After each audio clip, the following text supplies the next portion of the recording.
Hey, what's up? For some people, coming to a diagnosis can be liberating, but for others it can be a sledgehammer. Today we're going to put ourselves in the worst and give recommendations for overcoming COPD. The fact is that stress or depression can worsen respiratory symptoms and therefore make self-care more difficult. When you are stressed or anxious, you breathe faster, which increases the choking sensation, which in turn increases anxiety. If you're depressed, have less energy and motivation, there's a greater risk of flare-ups and that you end up in a hospital.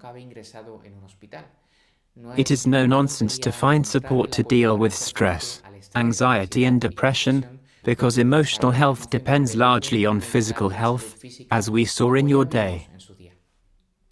It's easy to understand how COPD can affect your mood, because you may not be able to do the same things as before, or require much more time and effort.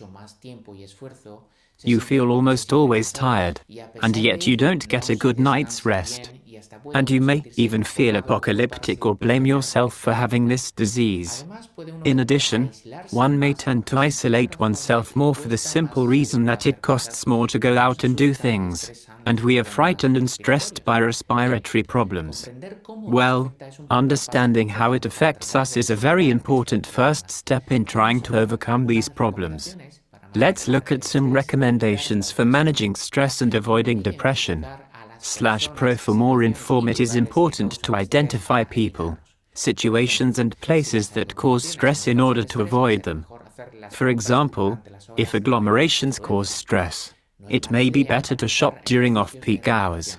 It's not a bad idea to practice relaxation exercises, deep breathing, viewing evocative images, and replacing negative thoughts with rewarding activities are simple and effective ways for everyone to release tension and reduce stress. You have to be firm about the responsibilities you take on, and not accept more than you should.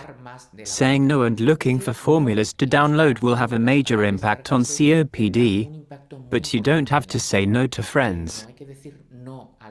I mean, you have to make time each week to spend time with them, or attend social events. And don't keep quiet about things. Share your feelings with trusted friends and family. Don't let our sorrows drown us out. Exercise habits, taking care of your diet and getting a good rest are highly recommended, as we pointed out in previous videos. And finally, stick to treatment to keep COPD symptoms under control.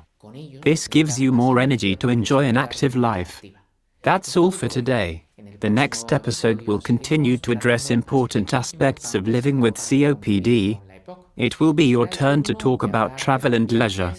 Thank you very much, and see you in the upcoming video.